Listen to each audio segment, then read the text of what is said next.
Hello and welcome back. Without wasting time, let's dive into the creation of our dashboard and also reports.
So from our data set, we can decide to add other KPIs just to make the data set more presentable. Okay, so we can add maybe total number of employees since we removed duplicates from our data set already. Total number of employees, total number of departments, or something like that, as and maybe average work-life balance. So we can add some of these things as KPI. So let's just add it here. So we can get total number of employee from this column, employee ID. Just count the employee ID. Then you change it to card. Okay, this is the total number of employee. Okay, so we can also do average satisfaction score as KPI to know the overall satisfaction score from the staffs that we currently have. Okay, this is giving us the sum. We want to do the average. Okay, so you can see that the average satisfaction score is 3.03. So we can also check for like the total training costs spent.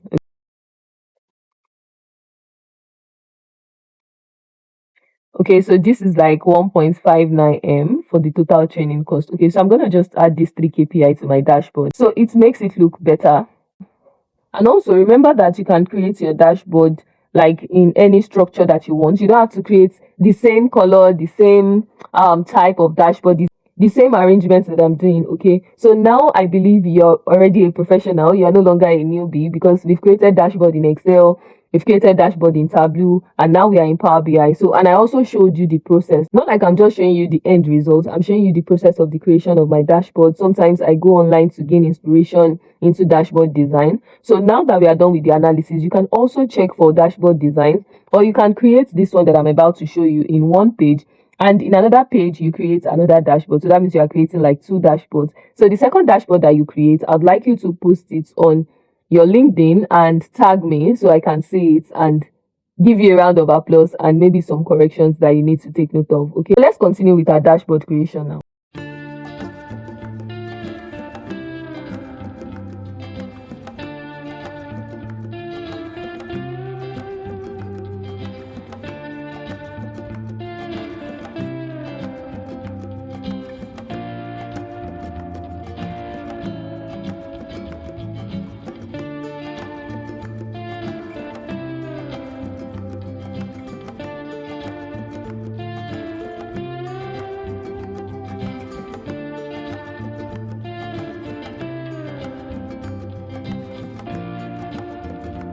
So let's just change this to total employee instead of count of employee ID, which does not really make sense to me. So this category label is working for this count of employee ID, and the value is the 2845.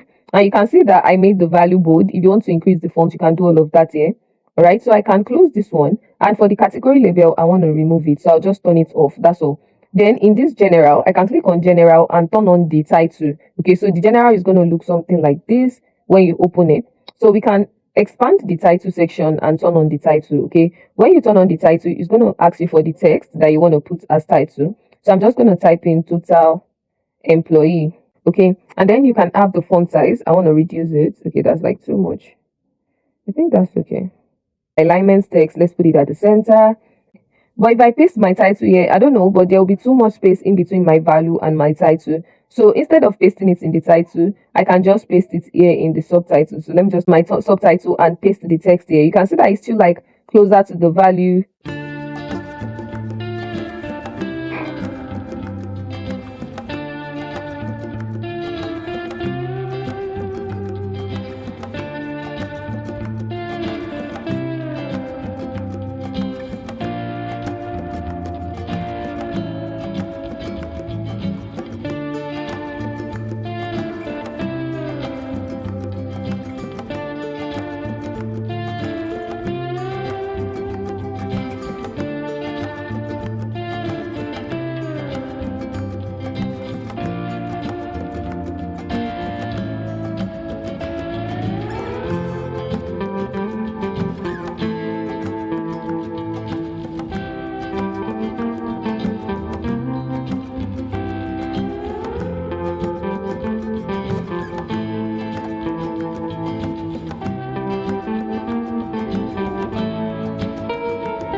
You can also change the background color if you don't want it, like if you don't like it. Okay, so you can just come back here, general, under effect, you'll be able to change the background. You can see that it's currently white.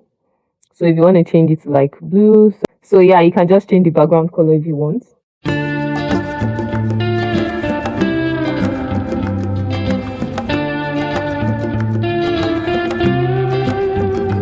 So this side is going to be like my filter section, where I'm going to have all the filter box that I added earlier. Okay, so let's change the color. I don't want border, so the border is like this blue line that is here. So I'm going to turn it off. Yeah. Okay, so we have this now. I'm still going to structure it. I'm still trying to like put everything inside here before I eventually like put a very good structure there. So I can add a text box up here to say filter section, or add filter here, something like that.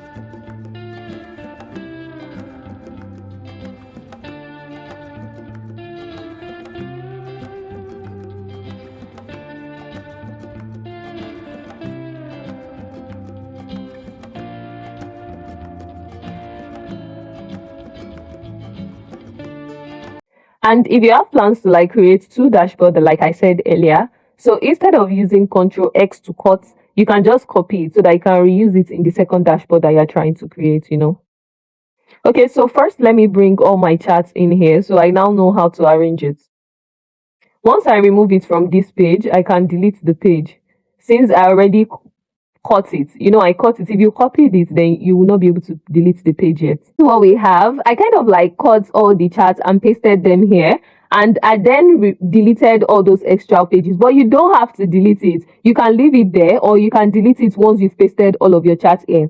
So the next step now is just for me to arrange all of these charts the way I want it. Okay, and this is very simple. I believe this is something that you can do on your own. After I'm done arranging it, then I'll now properly format the chart.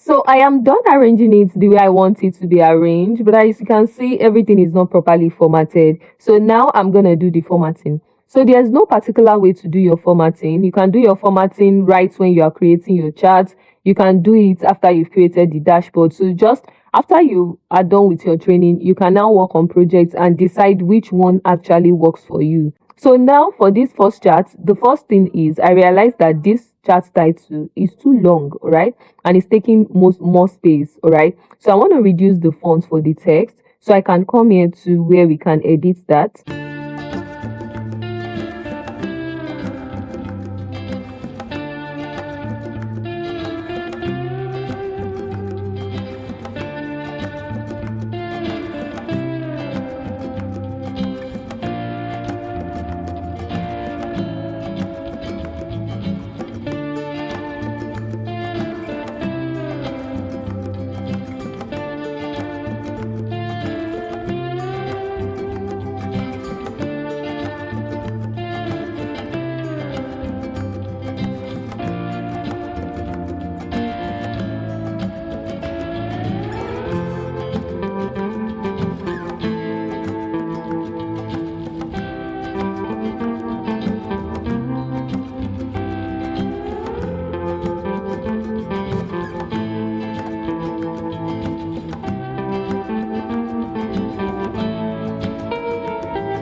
so it's not a must we put the value. If we up on it, we'll actually get the percentage of each, all right?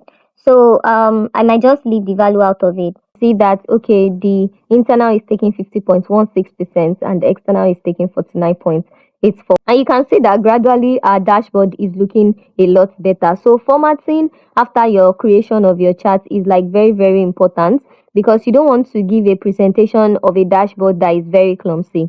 So using the approach that I've been using to edit the other charts and this pie chart, I'm just going to edit the other ones like that. So this is what my dashboard looks like now after I've like formatted the charts and just arranged it properly. It looks a lot better and less clumsy. Okay, so up next we want to add filter to this section, and let's see how we can do that. If you're going to send this file to like maybe the senior analyst, or you want to send the file to your stakeholder, you want them to be able to add the filter themselves and see it themselves. Okay, so all we have to do is we are gonna use this slicer. Where is it? This is the slicer. So you just click on it. This is it right there. And then I'm going to add, so the first thing we added there is the age group. So I'm just going to tick the age group. Can you see now? So it's going to create like a filter box that our stakeholder can use, even if we are sending them the file, or if we're actually presenting, that they can just use. So now let's click mid-age and see what happens. Can you see that the filter is added for mid-age? For old people, we can see what's going on with them. For young people, we can also see what's going on with them, right? And if we are done, you can uncheck it, so it gives us for the entire age group. And that is basically how you can add filter beside your dashboard, right? So what other filter should we add? So we can add slicer. Okay, so for this second slicer, let's add the gender code column. So I'm just going to check. Can you see? It's going to give us the gender code column. And then I can add that right beneath this slicer. So you can also do some like editing to your slicer. I just don't want to do too much paparazzi, because it looks like most of the dashboards we've created, I'm always doing a lot of paparazzi. So I want to keep this as simple as possible. So you know that even if you're doing your dashboard like very simple, it still looks very, very good. So what I can do in this case is just increase the size of my title so that it looks like that is the actual title. And then I can basically just add some effect so it doesn't look, so now we have the background to be white, right? I can leave the background as white and just add some shadow effects. So this is too much. Let me expand this and kind of like reduce it a little bit. Let me just use this slider as shadow. Let me see. Let me add it to this section as well. I think I use this, right? Okay, now you can see that there's a little bit of effect here showing that this age group is a segment, this gender is another segment, right? So it doesn't just look like they are on the same line or pattern. So the shadow effects that we just added, you know, you can increase the shadow, you can do whatever you want and all of that. So you can see this is it for the female gender, and this is what is going on with the male gender, okay? And that is how we can basically gain insight. So quickly, let's add the other filters that we added here to this filter section, right? So another slicer, and now I'm going to add the marital, this, okay. Here you go. And then we can bring it down here, just a little bit space in between them. Okay, all right, and now we had this. Okay, so I can include the shadow effect. In the general, you're gonna see effect. In the effect, you're gonna see shadow. Turn it on and use a lighter shade of color.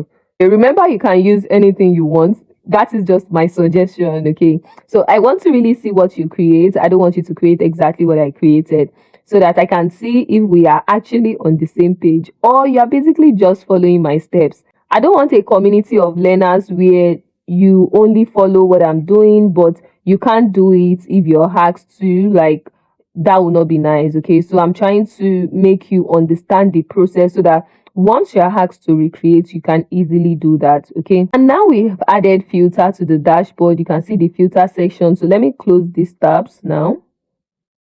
Okay, and this is what our dashboard looks like currently. If there's any other modification that you want to do, you can proceed to go on with it. And now that we are done creating our dashboard, the next thing we want to do is to give our report. Okay, what insight did we gain? All right, during our presentation, we can say, oh, we have So we currently have 2,845 employees, and the total training cost is currently 1.59 million. The average satisfaction score is 3.03. And then we could have the average training cost. We have for the internal looks like it's taking 50.16. So the internal training is taking more training cost compared to the external training. And then we have total engagement by age group. We can see that the old age group, the old people are engaging more by 48.89%, followed by the mid-age, followed by the young people. So young people looks like they are not really engaging, maybe because they have so much activity. And then we can see that for the average training cost by employee type, we are spending more training costs, like more amounts of for training costs on temporary employee. This is not good for our business because a temporary employee will leave our company anytime. We should be investing in full-time employee that are with us 100%. Part-time employees too might have under engagements. If I'm working part-time in a company, I might be working in another company part-time or two other companies part-time. So that means I have lots of engagements. And if a company is training me, I'm basically not giving the company back my 100%. You understand what I'm saying? So this is just the insights we've gained from the data, and now we'll try to present it to our stakeholders. So from the last video where I gave the report on how I carried out the analysis and stuff like that, in the paid community, my students had questions on how I came up with the whole process. Okay, so what I do is opening a Word document and take notes of all these things. Okay, I just write one total employees, this total training cost. So I take notes. For example, the internal training is taking more training cost. I'm going to take note of that in the Word document. This one also, the older people are engaging more. That's another insight, right? We are spending the most money on temporary and part-time staff. I'm going to take note of that. Now, after getting out my points and using the filter, so I want to see the female, what's going on with the female as compared to the male. So I can see that we have 1,588 female and we have 1 2, so that means we have more female, you get. So after creating my dashboard, I sit with my dashboard, try to use the filters, take notes of everything that I observed in the data set. And when I'm done taking notes of everything, I then come up with a comprehensive report that I want to give to my stakeholders based on everything that I've noted. And that is the best way to give your report. Okay, so the dashboard that we are creating within 2 days, 3 days, sometimes you might be giving like a week to like work on the data set and stuff like that. Remember, this is a like fast-paced learning and this is a guided project, right? So it will take me more time to create the project and it will take you lesser time because you are basically just following the process that I already laid. Okay, and the only time you are sure you are very, very good at what you do is when you work on a project from start to finish yourself. And in the paid community, some of my students, the file like other projects that they could work on with business questions to be submitted, and then I'm going to check it and create a private video for them to go check it up and see the correct form of it. But that will be after they've worked on it because I want to see their thought process. I want to see how they go about it and be sure that okay, they are ready for the real world scenarios. Okay, so now that I've explained to you how I'm going to come up with my report, I'm going to show you what my report looks like and then we are going to have the presentation together.